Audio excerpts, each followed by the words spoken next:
Welcome to Love Light, the only podcast dedicated to bright, fine art photography. Hosted by Sarah Jane Ethan, Love Light is here to celebrate all things bright, pretty and pastel. At Love Light, white is the new black and beauty is in the detail. This is your place to relax, a place to belong, a place to be inspired and connect with like-minded colleagues who share your passion for light and beauty. So come and introduce yourself in the Love Light Facebook group and subscribe to the Love Light YouTube, podcast and Instagram for your weekly dose of inspiration and connect with bright, fine art photographers from around the world.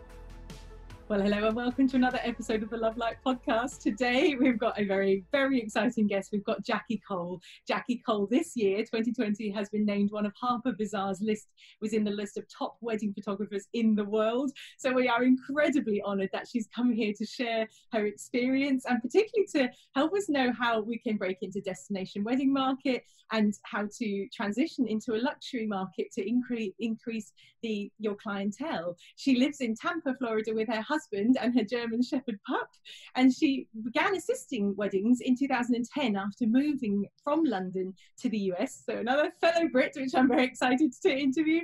She shot her first solo wedding in 2011 and then started her business in 2012. Since then, she's gone on to photograph weddings all over the world, including Italy and France and all over the US. So this, I think, is going to be a very, very exciting conversation, and we're so honoured to have you here, Jacqui. Thank you so much for joining us.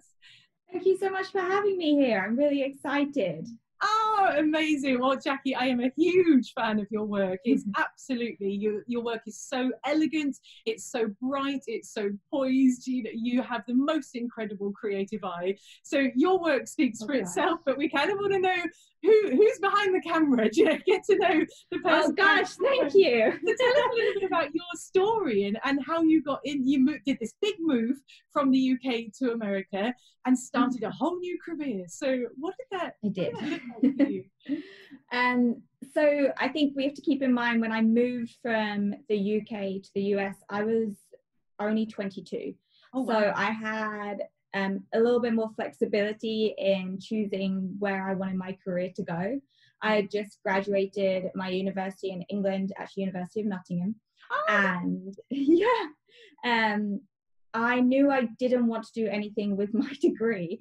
I actually wanted to go to art school, London College of Arts, before I even applied to Nottingham. And my parents were like, let's just try and let's go ahead and get an academic degree, and then if you really still want to pursue arts, then we'll figure it out afterwards. Right. I was like, fine.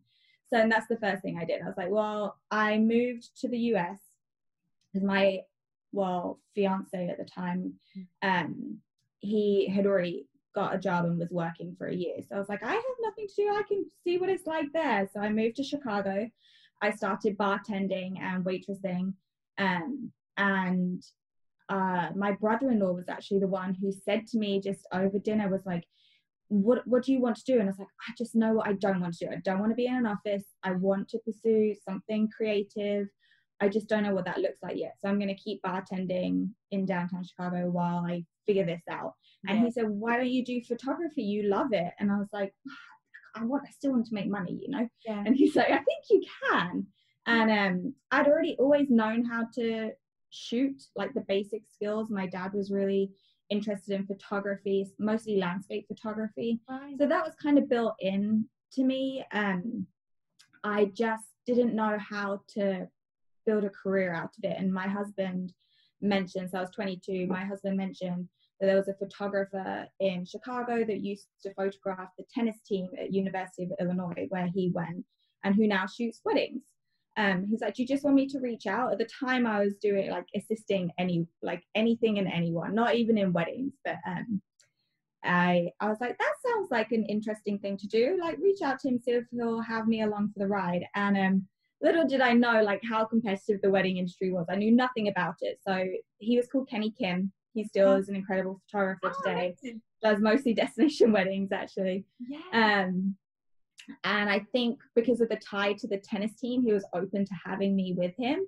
But I mean, there's a picture of me. I should find it. There's a picture of me holding tarp in downtown Chicago for Kenny because there was snow everywhere. And so the bride could stand on the tarp. And I remember at the end of that day, he's like, so how did you find this? I'm like, it was really fun. He's like, well, if you found that fun, this could be the career for you. And I was like, okay, I'll look into this a little bit more. So that's honestly really how I started. And from there, I spent a few years, I would say almost 3 years, bartending, waitressing. Every like bit of tips that I got, I would buy a new piece of camera gear. I would assist different people. Kenny actually kind of took me under his wing. I second shot a lot for him, and he introduced me to a whole world of the wedding industry I had no clue existed. So all these other top photographers who are speaking at WPPI and hosting workshops in Miami or workshops in California, and I would go and assist them. But it also opened up my eyes to like what the luxury market was from the very, very beginning. So I was like, this is what I want to do. That's amazing. What was it about the luxury market that you were like, yes, that's what I'm going for, that's the clientele I want? What was it about? I think it was the level of production that I saw, and this world that my eyes were open to that I'd never seen before. I didn't grow up like that at all. And then it was also on this, you know, grand American level, and I was like, wow, this is amazing. And then also I mean, the more unique and beautiful the location, the more amazing the picture has the potential to be, right? You can still get beautiful pictures anywhere, but I was like, this is amazing. So I was seeing just the intricate levels, from like the details of the dresses or the floral arrangements or the venues, and I was like, this just opened my eyes up to a whole different world that I'd never experienced before. And I was like, I need to get there. And it was pretty cool, because I think a lot of people start maybe seeing more mid-tier or lower tier levels and not having been possibly not now, but I mean, especially back then when we didn't have Pinterest yet. We didn't have I don't think we even had Instagram yet. So like we didn't have these tools to really see the industry like we can now. So I think I was pretty lucky in that aspect. That's so interesting. It's like seeing the creativity of other artists, you know, the dresses and the flowers. It's all come from creative sources, and then it just inspires your creativity. So I suppose that's, you know, that it makes sense that made you come alive, you know, creatively, and just thought, yes, I need to be in this environment. That's amazing. Also incredibly, you know, jealous that you got that experience right from the start. Like you said, you know, my first 3 weddings were in underground reception venues with no natural light. I mean, we gotta do. Don't get me wrong. My first wedding was not I shouldn't say that, but my first wedding was definitely difficult. Yes, it was challenging. I remember it was an August day in the middle of the Chicago summer. The church had 0 air conditioning, and I was like, this is not like Kenny's weddings. So it was definitely eye-opening. So funny. So I was definitely assisting those weddings and second shooting those weddings for a long time before being able to really book clients like that. Chicago was a great market as well. Was that to get your confidence up, or was that just the logistics of finding your first clients, or you know what, that period that you really value of just second shooting before you got your first wedding? Was that purposeful, or was that just the way it landed? Definitely it landed there initially, just being able to second shoot for Kenny, and then I really enjoyed it. So I had but I didn't need the income, so I think that was important. I mean, we were scraping by for sure, but I knew no other way. We were young, so I had the luxury there of 0 pressure of social constraints, right? We didn't have to go traveling. I didn't need a nice car, none of the things. So we were young, just getting by. I was really happy bartending, so I didn't have the pressure of booking certain weddings. I would use the bartending money to just tide us over for bills, and the second shooting did actually start to pay a little bit, and I really enjoyed it. I think maybe it's part how I grew up in the I definitely didn't feel confident taking on a task like a wedding until I was 100% confident in myself. And that's just not something I can do. I couldn't wing it, and this to me was both almost like an apprenticeship. I'm like, well, I left college, and a lot of my friends are going and doing a 3-year, you know, post-grad scheme with like PwC or Ernst & Young. I'm like, this is my very creative, very strange post-grad scheme, but I'm going to give myself time to kind of learn this route and see if it's even an option. And it gave me time to purchase the gear. I never went into debt. I never took a credit card out. Like all the gear was purchased step by step. And then I would start to book weddings, start to build on it, start to get more referrals. It was definitely a slow growth. So I don't know if everybody would be able to do that. But I think having that other source of income is key. Yeah. And then you're not taking risks on somebody's wedding. I think it's quite a good system to try and implement if you can, because like you said, to not have to have the income puts you in a position of strength when you're interacting with clients or booking weddings, that you're not desperately running around going, please somebody hire me, give me your money, you know, I've got to pay my rent this month, you know, or whatever it is. You've actually got the luxury of time to invest in people and get to know people and think, am I right for you, are you right for me? And so I love the way that you did that, you know, just living within your means and being happy with the slow build. Actually, it is really fascinating, because I think a lot of people, I think especially because maybe of the introduction of Instagram and we're constantly bombarded with all these images of other people's lives and other people's businesses, and it makes us discontent with the small beginnings. And actually, you know, what you've experienced was the contentment of just going with the flow of a small beginning. It's going to build slowly, and you're going to go at the pace that you're happy with and works for you and your lifestyle. And I think that's so healthy and so important. I think that, and then it is important that I was younger, so I didn't have the pressures as well, and it's definitely something to keep in mind. And it is very time consuming because you're working all the time. Like I would potentially bartend on a Friday night to 3-4 a.m. and get up and shoot a wedding the next day, but I enjoyed it. I enjoyed the hustle back then. I couldn't do it now, but I enjoyed it back then. I know, right? There's a lot of things I look back on when I was younger and think, oh my goodness, or like fun fairs. I used to be like on every time. I would go on them 5 times over, wouldn't get sick. And I'm actually, I volunteer as a youth worker once a week now. So we took the youth group to a fun fair. Oh, no. I went on one ride and I was sick for 2 hours. And I was like, well, that's it then, isn't it? My fun fair days are over. I'm officially old. Well, the other thing is I now look at it and I'm like, I don't think that's very safe. I'm going to not put my bets on getting on that. I think that's the thing. It was one of these like twisty, swirly ones. And every time it did its rotation, I felt it go clunk, clunk. And I was like, oh, I don't like this. Oh gosh. It's a sad day. It's a sad day. I saw the most brilliant birthday card once. It said, you know, when you're growing old, when you bend down to tie up your shoe and decide and ask yourself what else you can do while you're down there. And I thought, it sums up perfectly. So funny. My dad would have loved that one. I'm almost leaving the gas on, so you know I'm edging towards that level. Exactly. So in terms of developing your style, so you were working with this amazing photographer. Was he a similar style to what you are now, or did you actually totally forge your own way into the bright fine art style? That's a really good question. So no, Kenny and I are now completely different styles. I probably shot with him for maybe a year or so, and like I said, then he opened me up to a whole other world of photographers, and I actually started second shooting for friends as well in Chicago. Started to get a network. Jasmine Starr had like a touring bus conference thing she was doing, and we met a few people through that. This is back when, you know, you didn't have virtual online educational things, and she really got like a group of people that would follow her. So yes, it was talking about this, it's reminding me how old I am. But how much has changed in 10 years? Like, I mean, it's just exponentially grown. Like, that's incredible. Exactly.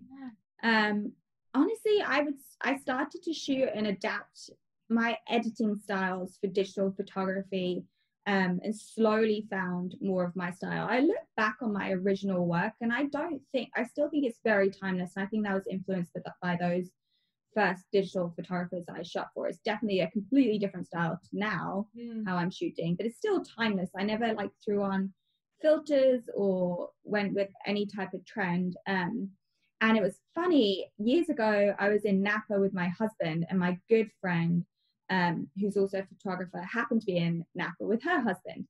And she was like, do you just want to do like a quick 15-minute photo swap of each other. And I was like, definitely come by our place, which was set on this like incredible vineyard, and we'll take pictures of each other. So I was shooting her, and I had this bright and airy kind of, you know, style for my digital photography at the time. I think it was, that almost was kind of a trend at the time. We're talking maybe 6 years ago.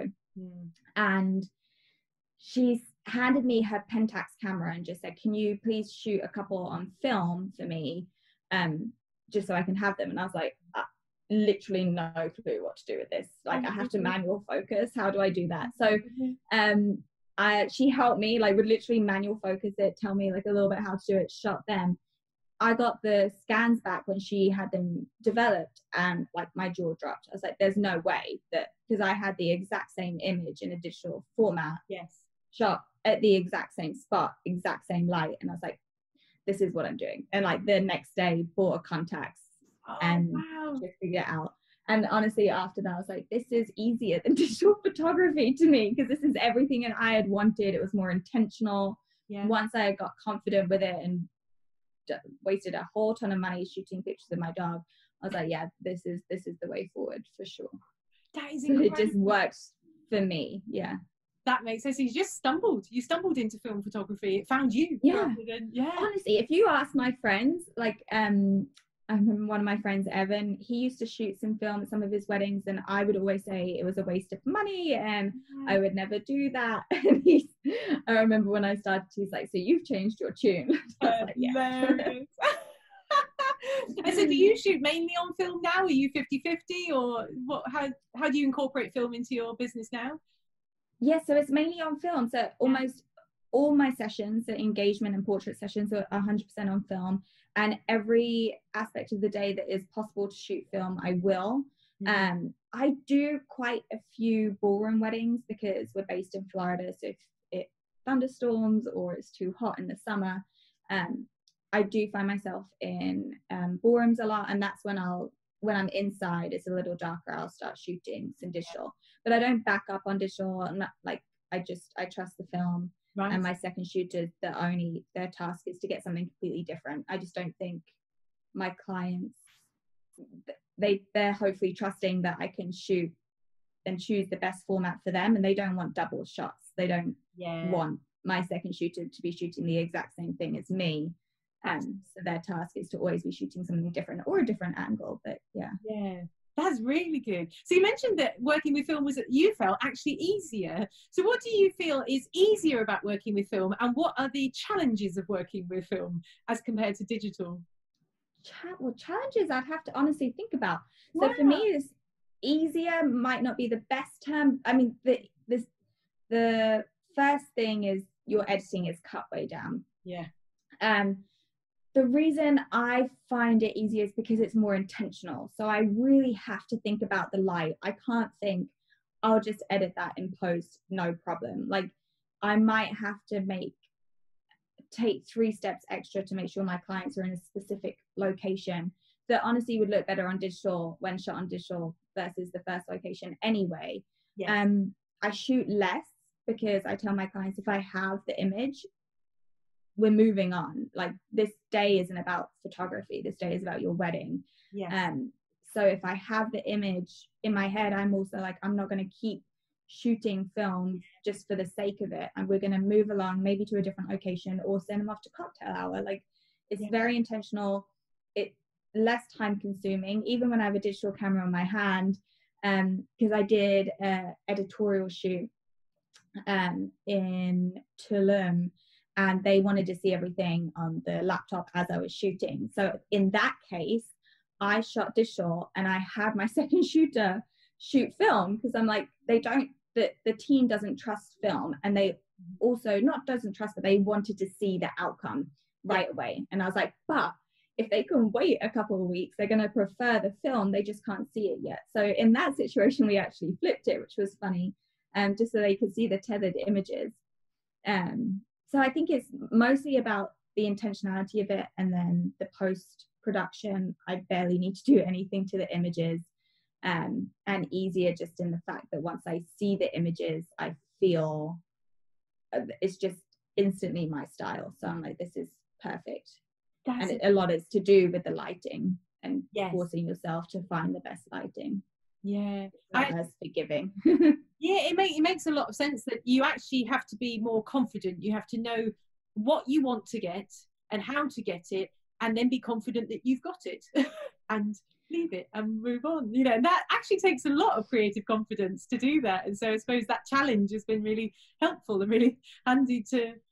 Exactly. That's a good way of putting it. It's a good challenge. And I think originally I thought that film was just, when I first picked up that camera, I was like, oh, well, every image must be better on film. So not true. Like, I tested a whole bunch of shots and I was like, wow, like that's truly a terrible shot. Like, you really have to be careful about lighting, even more so than digital. So I enjoy that. I enjoy that challenge. So yeah, that's a good way of putting it. Yes, I suppose that then maybe is the challenge of film photography, that you can't, like you said, just go, oh, it's fine, I'll just sort it out in post-production. Like, you don't really have that luxury. You've just got to be intentional about what you're doing and why you're doing it and why that's going to contribute to a nice picture at the end of the day. Exactly. Yeah. That makes a lot of sense. I've actually, because I've never shot film myself, but I can appreciate the benefit of that pressure, that, like you said, you can't just spend endless money on processing film where it's all the same kind of picture. Like, you've got, so I'm almost going around with my digital camera going, if this was a film camera, would I press my button right now? Do you know? Or that. That's a great way to think about it, because then you cut down your time shooting and maximize the moments that everybody is asking for now. They want the candid moments, they want the authentic memories, and if the sooner you can get out of the portrait session, the sooner you can capture them with their loved ones, which is really key too.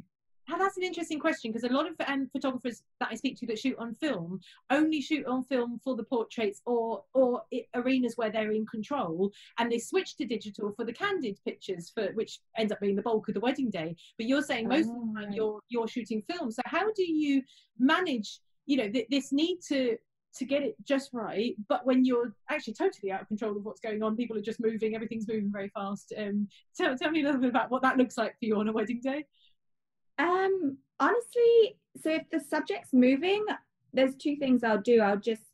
So one of my contacts actually has a pretty decent autofocus. The other is all manual, so it depends which one I have in my hand at that exact moment, but I trust my ability to quickly manual focus, and maybe I'll bump up the aperture, so I'll just make it a little more forgiving, so just in case I'm not going to be shooting at 2.8.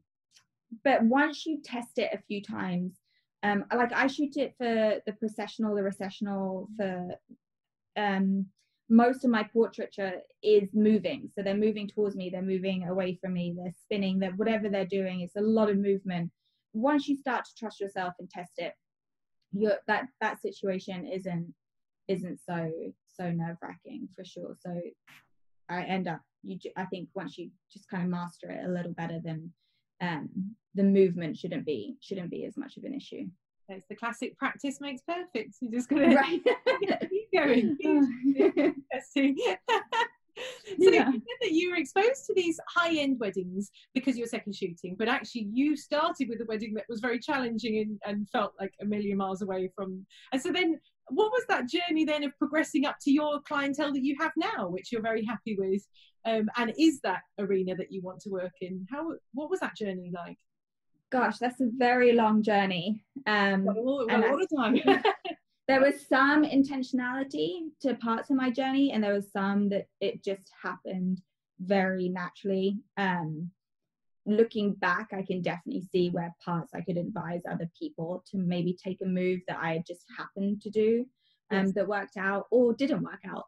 But so I built my initial business in Chicago, and I thought it was very competitive as like a very small little fish in a big pond. Wow. But it could sustain like slightly higher pricing to start with. It wasn't like I was in a tiny market. So I think that was a great market to start my business off in, but I definitely capped there. I probably could have gone higher, but my mindset at the time, it's not that the market couldn't allow me to charge more or to target a different client, but my mindset there was like, I'm happy doing this is where I'm at. Then we took a move and moved our whole life to Florida. Yeah. And we decided that within, it was like maybe a month and a half, max 2 months, and we'd packed up the house and moved to Florida. So I didn't have time to tell all my clients that I was moving. Nobody knew. So I was just like, everything's going to stay the same. I'm going to fly back to Chicago and keep shooting all of the weddings I had for that year. And say that was like 2015 or 16. So I shot all the, like, probably like 15 Chicago weddings that year, maybe booked 1 or 2 in Florida because we moved in October. So by doing that, the local planners in the Florida area and other planners started to see that I was shooting destination weddings.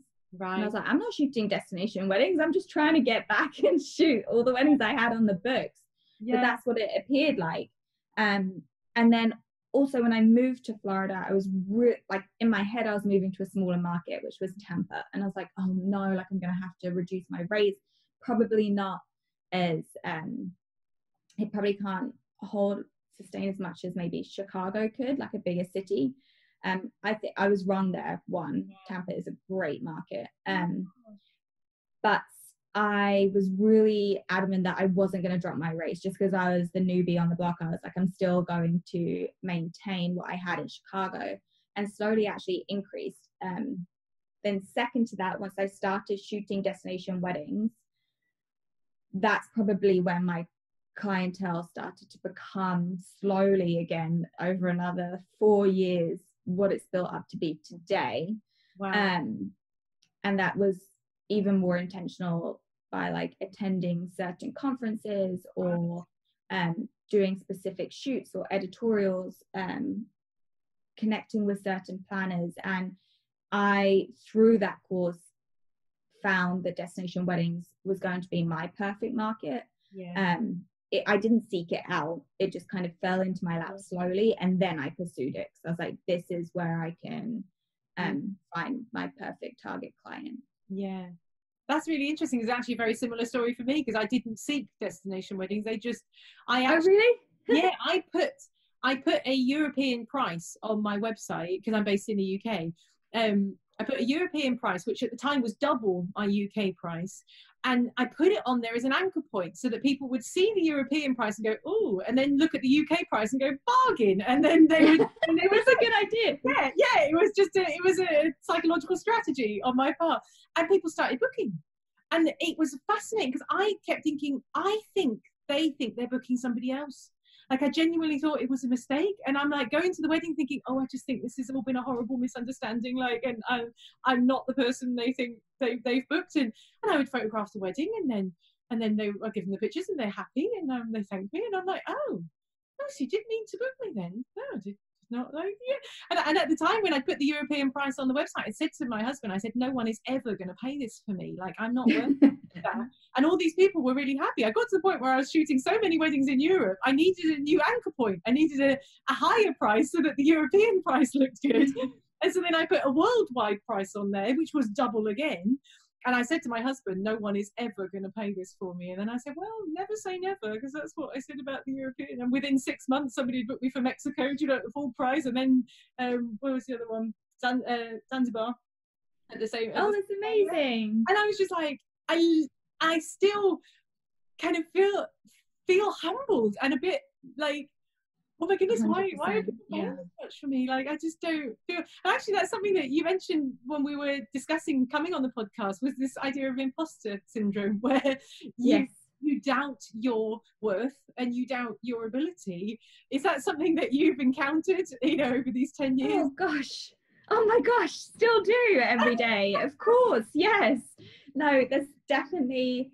I don't think that ever leaves, and I think that's good. And you said that you're still humbled. I mean, you know your worth, and you know your value, and your experience determines what you're charging, and that's completely fine. But still, that you're humbled that somebody trusts you enough to pay what you value yourself at is really key. So I think to stay humble and to understand your client is really important.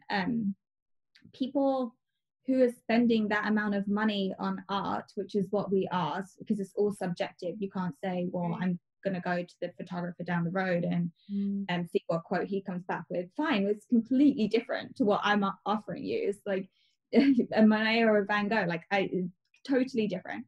So I think just standing by, having intention behind what you're charging, so you're very confident why you're worth that amount, is key. But it still doesn't mean that you're not going to get imposter syndrome. We all get it. It doesn't matter what validations you have, where you've been published, who named you a best photographer. None of that matters, because honestly, once one of them comes in, you're just looking for the next one. Or you're like, should I really be here? I don't like. So it's a fine line. You want to be confident with who you are, your art, what you're worth, but at the same time, I think staying humble is really, really key. And I don't think that's a bad thing. It's just managing it in the right way.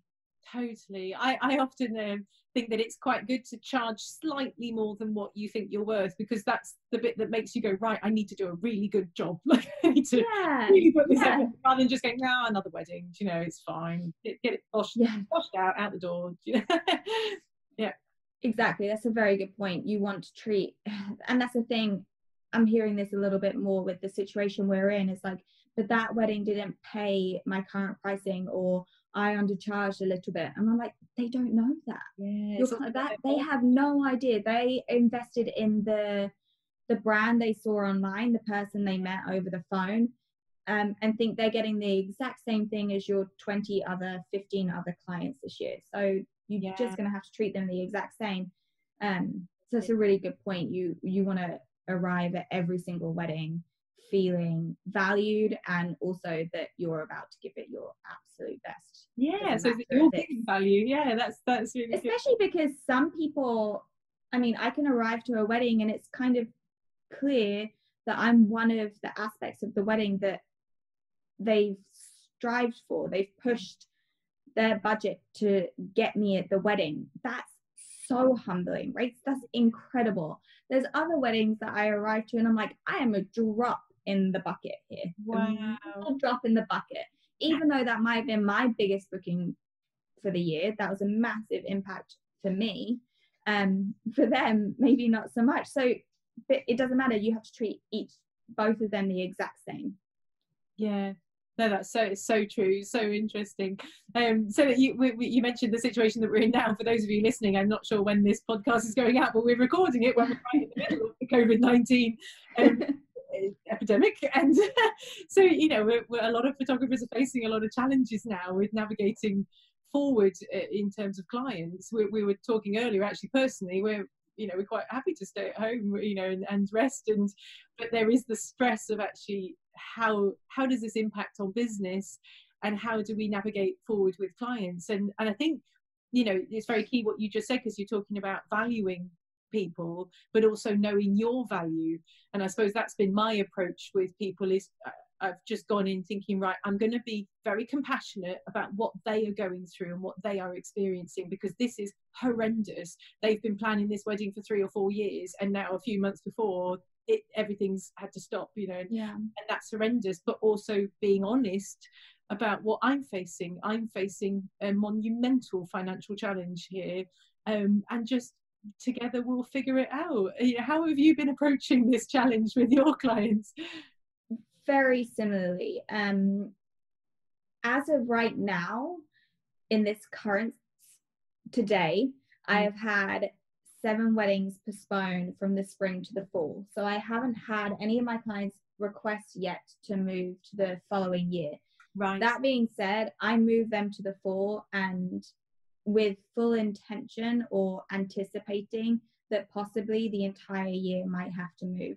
So every decision or everything we're working out together is with the thought in the back of my mind that, will this work out if I then have to move everything to next year? So with that being said, I have been looking at this more as a long-term thing. Initially, honestly, if you had asked me, let's say, how long have we been in quarantine for now? About 4 weeks.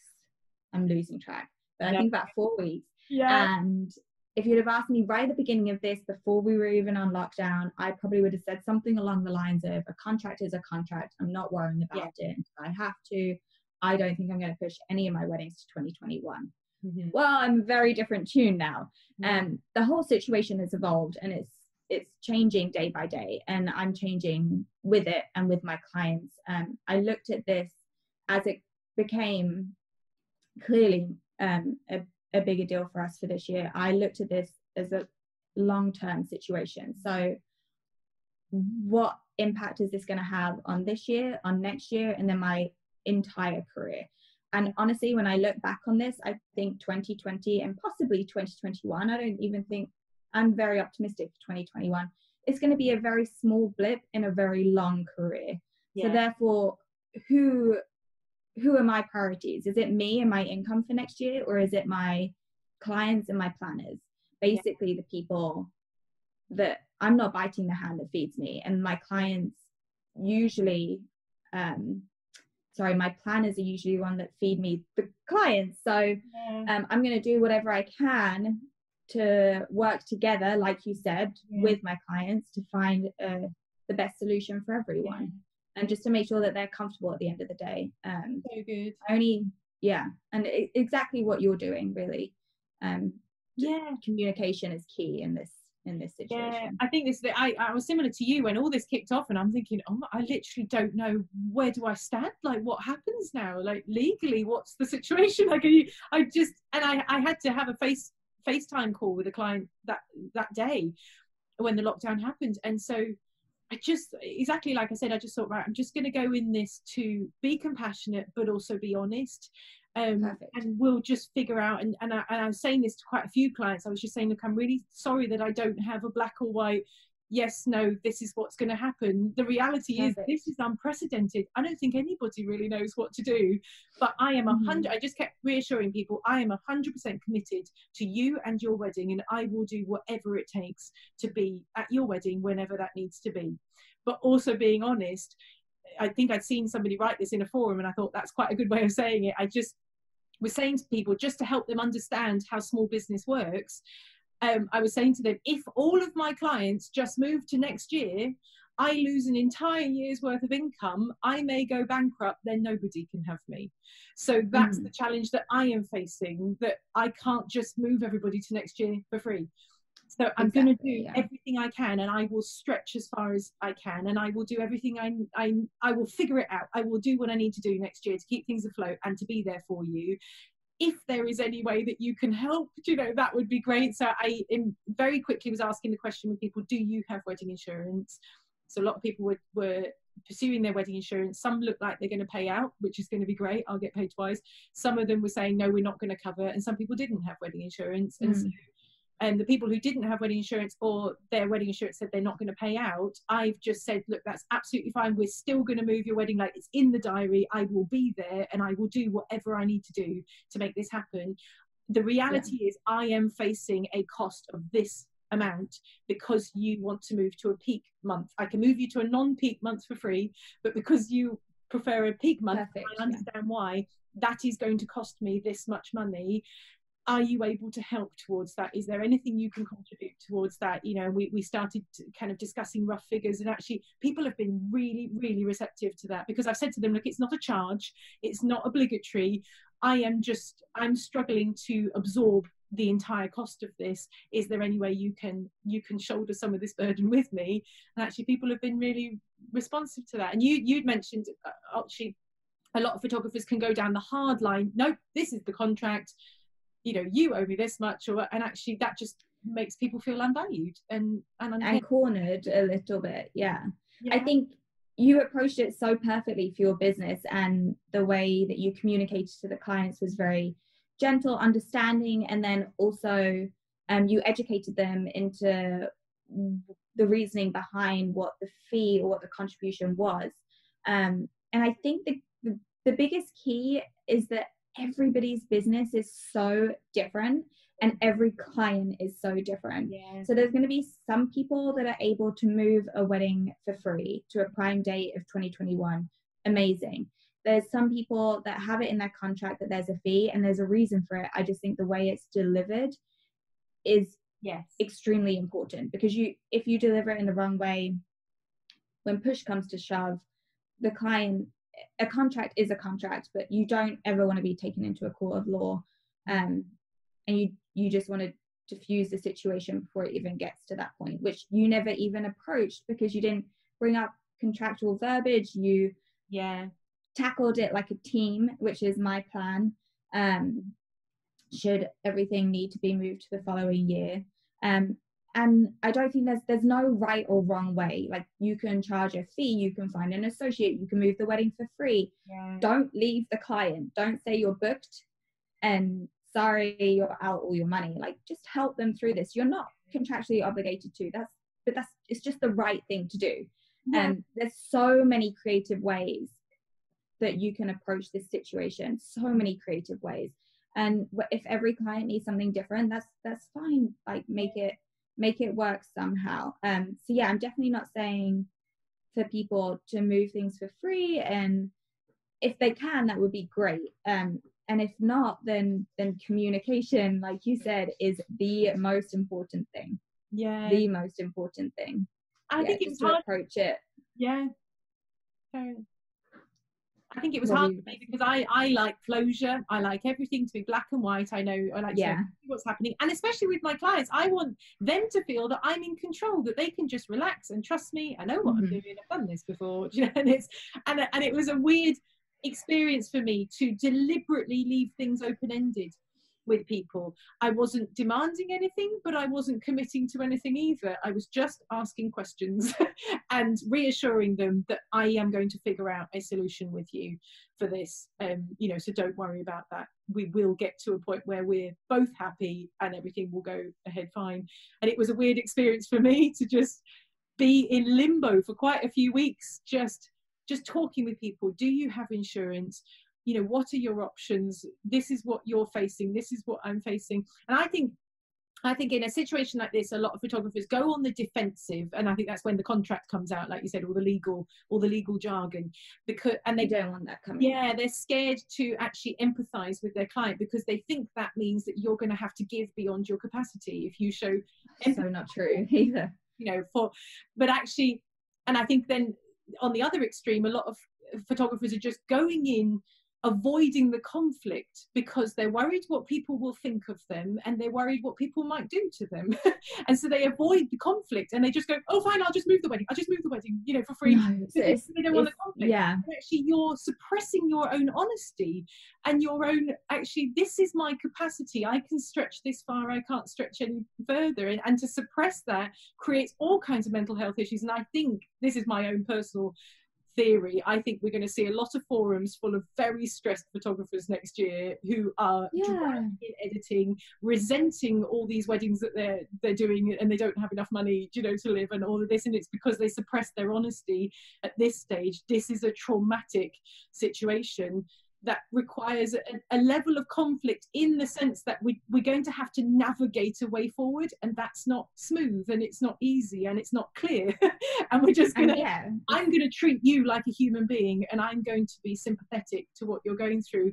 Could you also treat me like a human being and be sympathetic to what I'm going through? And it's like you said, it's just honest communication, compassionate and honest communication, being completely transparent and finding a way together. And I think it's definitely a fine line with putting your clients first and understanding them, and protecting your small business is really important. And I think that just really comes down to planning ahead and analysing your finances and figuring out how flexible can you be for your clients. And if you can't be fully flexible, that's okay, just to approach it with the clients in a way that they can understand. I think we were saying there's no way of avoiding, I don't think, the odd client completely not understanding, standing completely firm with the one option that they want, and hopefully the other people that have been understanding have offset that. And I think actually that's a really important idea, is to give the client options. If it is in the contract, for example, it's not in mine, but if the rescheduling clause says something like there's a rescheduling fee should you need to reschedule again, or one, they were never expecting to reschedule their wedding twice, ever. Yeah. Like they would never have rescheduled it once if they thought they had to do this all over again and speak to all 300 guests and let them all know that they have to move for the second time. So they're even more emotional now. But if you say, this is what's in the contract, this is what I'm obligated to do, but these are the options that I'd love to present to you, can you let me know which one fits you the best, and we can work together as a team to find the best resolution that makes you comfortable. I think once somebody has options, you just need a few options to feel comfortable. Yeah, absolutely. And I think, you know, like you said, this is just an unprecedented situation. You know, and the way I've understood it and communicated it to my clients, just said, look, legally we're in a bit of a legal no man's land, in the sense that it would be impossible to prove that you need to suffer the cost of this. It would be equally impossible to prove that I need to suffer the cost of this. So you know, in my mind, the contract's out the window. Let's just find a way forward, like two compassionate human beings, and we will find a solution that works for both of us. And like you said, all of my clients have been so understanding, and some of them have blown me away, have literally out of their own pocket paid for me again next year, you know, totally happy. They're just like, and I have told them you don't need to do this, and they're saying no, it's absolutely fine. I have one client who has made things very, very difficult for me, and that's been sorry, keep going. That's been an incredibly challenging situation, because I've had to be, like you said, I've had to be strong, when actually my natural instinct is, I just want to make this right with you. I want to, but her wedding is way later in the year, and she is wanting to move it without any insurance or anything. She just wants to move preemptively to a prime date next year. And so I've had to talk with her, like, okay, I can't just move it. I think what you said earlier was really good, because you were saying, I'm making decisions that I know are replicatable. If I need to do this for everybody and move everybody to next year, it still works. It still works for my business. I can still stay afloat. And I think a lot of photographers are just panicking, and case by case are just going, okay, we'll just move them. You know, just get rid of the conflict. But then actually, it's going to start to build up, and possibly not. Possibly everybody will be fine with the decisions they've made so far. But ideally, like you said, you're setting yourself up for success in 2021. A lot of hard work, but success still. And I think you said earlier that you're seeing this as, you know, this is going to be a bit of a blip in a long career where it was tight and it was hard for a while. And then it all blew over. You know? Honestly, I think I'm very lucky that almost all of my planners so far that I work with, and I understand that not everybody's working with planners, so honestly, in this situation, it can work to your benefit, because you can go straight to the client and pick up the phone. I am lucky that they have everyone's best interest, their clients, but also mine. Like, we're usually friends, so I want to see what's best. It doesn't hurt to ask what all the other vendors are doing. Like, I don't want to be the oddball not charging a fee. I also don't want to be the only one charging a fee. Whatever the situation is, asking. And then really key is, you can always take time. We're not in a crazy rush right now, so take your time. If you speak to the clients and they don't come back with something that you think you can make work, just say, I'm going to take a couple of days to look over this and find the best solution to you, so that you're not arguing, but you're not replying to each other with emotion from your business, emotion from their wedding. If they get to sit for a day or so and you get to sit for a day or so and reanalyze the situation, you can go back with a fresh mind and possibly get closer to what your outcome was wanting in the first place. That's such good advice. It's so true. And I think I keep reassuring people, we will find a solution. Don't panic. I will be at your wedding. We will figure this out. And that gives me the space, like you said, to step back and just go, oh my goodness, what do I do? Do you know what how am I going to do? You know, I don't even know what's reasonable, like, you know, in this scenario. And I think figure it out myself. If you don't feel comfortable saying I will be at your wedding, you can just say, I will be along this journey with you. I am not leaving you. I'm going to stay on this journey with you, whether that's, and you don't have to say that at the time, but whether that's an associate, whether it's helping you find another photographer and transferring some of the costs, whatever it is, like, I'm here to figure this out. Because I do hear quite a lot that somebody's booked on the date that they chose, and you can be unavailable, right? That's the other thing. You can be unavailable. You don't have to be booked for a wedding. If you don't want to move that client to a prime date, you can be unavailable. And I think that's really important. Like, you could have booked a vacation with your family. Anything is deemed unavailable. It's your life, your business. Just help the client figure it out. Don't let them lose all their money. Don't let them have to go search for another photographer. Like, we have such a good network, and especially now. And I said that on a call the other day. I'm like, if you're feeling alone and you don't know what to do because you have a difficult client and you don't know how to respond, reach out to people, because right now there are no barriers. You don't have to stay super tight within your circle. Reach out and find out what other people in your area are doing, and if you can find someone to associate shoot for you, or whatever the case is. We're all just really going to take the mindset of we're here for each other and we're going to navigate through this together is really important, even more so probably next year. Oh, so true. That's a really good idea as well, because I'm free. It just happens to be that I'm free for everybody who's moved for next year, so that's great. I can say I will be at your wedding. We'll just figure out the finances.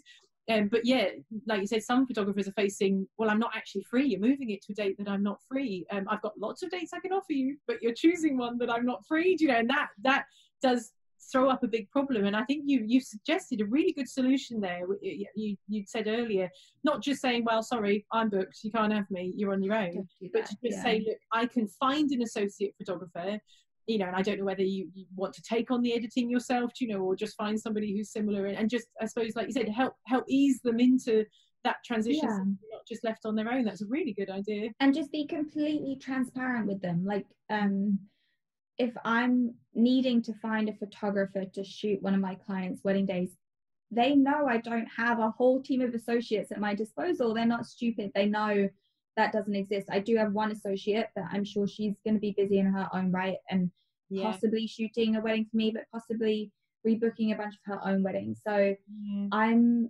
going to be very transparent with it and tell them the situation, that the alternative is to lose all their money with me and have to find a photographer by themselves, or they can trust me to find a photographer that I love. And hopefully that's great, because they have already chosen me as their photographer after a lot of debate, probably. They picked me, and now I'm going to keep it within the family. Like, I'm going to continue editing the wedding. I'll be overseeing the wedding, and I'm basically subcontracting a photographer out so that they are not out a penny. I will absorb that cost, which is more expensive for me to send somebody in my place, but I will absorb that cost so that they can maintain the product that they had invested in. So I think it's just the way you frame it. If you just say, I'm going to have an associate show up and shoot for you, that I think a lot of people are going to say, well, why did I put so much money into like buying your photography, and then you're going to send a subpar photographer out in your place? I think once you frame it like, I'm willing, like, use my business to your advantage, because we can do this together, we can navigate this path together. Not everyone's going to be happy with that solution, which is why you have two other options that you're going to be presenting them to.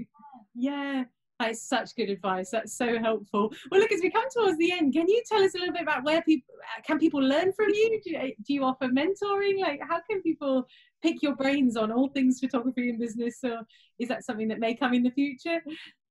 Yes, absolutely. So I just transfer back to my AirPods. Can you hear me okay? Yes, I can. Yeah. Okay.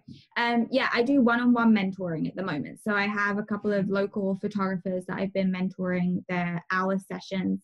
Now is actually a really good time, we found, to catch up on a lot of work that they've been slacking, like they have homework. So at the moment it's one-on-one mentoring, and then some educational things within larger groups, but that's what I'm offering at this time. Amazing. So people who aren't local to you, can they access that through online mentoring with you? At the moment everything is virtual, yes. So anyone that isn't isn't local can definitely do virtual mentoring. Oh, that is so great. And I just think that this is a great opportunity to learn from somebody who's not only open about their business, but very practical. This has been a very practical, talk discussing, the intricacies and the challenges of running business. And I'd say that's a little bit of British, isn't it? It's the British way. Let's make it very orderly. Yeah. I love it. It's been so lovely to talk to you, Jacqui. And so it will be, just let everybody know the address of your website so they can get in touch about mentoring. We'll also post it with the link with this video and on the podcast page as well. Perfect. The website is jacquicole.com, so it's spelled JACQUI. And then my email is actually jacqui@jacquicole.com. So it's not a tough one to forget. Amazing. Well, thank you so much, Jacqui. That has just been Wonderful. So helpful and so insightful and incredible. I mean, likewise, you've taught me a few things I'm definitely going to pursue with some of my clients. It's wonderful. Thank you. Oh, amazing. Oh, I'm really glad to hear that. Yeah, and I think, like you said, at a time like this, we've all just got to pull together. Nobody knows the answers. We're just all figuring it out and going, 100%. That's a good idea, and together we'll get through this and we'll be stronger for it. So exactly, perfectly said. So, thank you so much, Jacqui. It's been so wonderful. We so appreciate it. Thank you. If you enjoyed today's episode, you can find more interviews, tips and inspiration in the Love Light Fine Art community on Facebook. You can also follow along with each new episode on the Love Light YouTube, podcast and Instagram. And don't forget to visit www.sarahjaneethan.co.uk/lovelight for information on training, real-life wedding workshops and online courses to develop your own fine art photography and connect with more of the clients you love.